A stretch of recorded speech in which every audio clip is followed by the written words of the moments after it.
Okay, we're going to continue on with our graph transformations. And this time we are going to look at the effect a positive constant has when we multiply it to our function. Alright, so we're going to look at the function, the absolute value of x. Here's the graph of the absolute value of x, and I plotted 3 points for us, 0, 0, 2, 2, negative 2, 2. There are others, quite a few actually. Let's see what happens when we multiply our function by a constant c that's bigger than 1 and what the effect it has on the graph. So for our purposes, let's let c be equal to 2 and let's see what happens. Okay, so we are going to make a table and then we are going to look at the values of our function and how it changes when we multiply the output by 2. So let's just look at our 3 points. If we plug in negative 2 for x, we know we get 2 that comes out, and if we take that value and multiply it by 2, we get 4. If we plug 0 in for x, 0 comes out, we multiply that by 2, and guess what? We still get 0. If we plug in 2 for x, 2 comes out, we multiply that by 2, and 4 comes out. So let's plot those 3 points and see what it does, how it affects our graph. Well, the point negative 2, 2 moves to negative 2, 4. 0, 0 stays put, and 2, 2 moves to 2, 4. And just so that we're a little clear what's happening, let's plug also in negative 1. Out comes 1 from our function because the absolute value of negative 1 is 1. And you multiply that by 2, we get 2. So negative 1, that's 1, negative 1 gets, negative 1 gets mapped to 1 on our original graph, and it gets mapped to 2 on our transformed graph. If we plug in 1, out comes 1, multiply it by 2, and out comes 2. And so what we have here is this graph, which looks a lot like our original graph, but it's as if I've pulled it up and stretched it. Okay?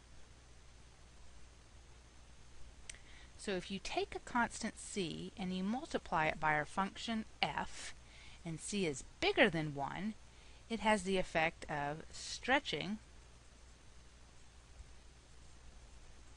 by a factor of c. What do you think happens if we multiply it by a constant that's bigger than 0 but less than 1? Well, let's see. So let's let our constant this time be equal to 1/2. And let's see what happens to our 3 key points. Well, let's make our chart as before. So when x was negative 2, f of x was 2, and then multiply that by 1/2 and you get 1. So this point right here gets mapped to 1. When x is 0, f of x is 0, 1/2 is 0, still 0. So the point 0, 0 stays put. When x is 2, f of x is 2, 1/2 of f of x is 1. So this point moves down here.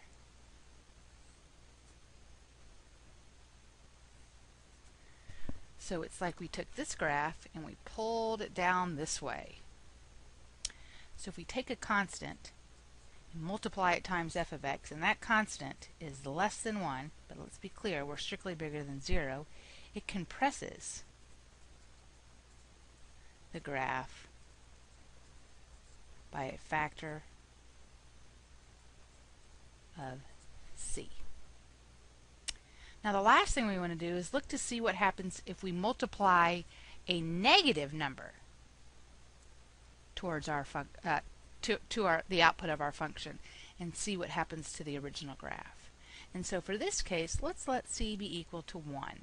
So now what I'm actually looking at is what is the graph of the negative of f of x look like?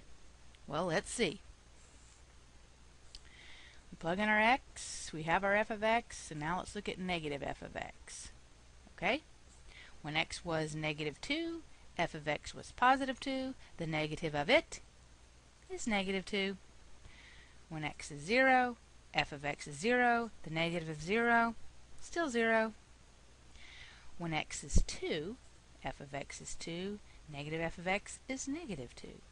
So let's see where all of our points go. Negative 2, 2 gets mapped to negative 2, negative 2. 0 stays put. 2, 2 gets mapped to 2, negative 2. And we have this graph. Aha! So we actually took this graph and we reflected it about the x-axis. So when c is less than 0, c times f of x flips f about the x-axis. It reflects our original graph about the x-axis.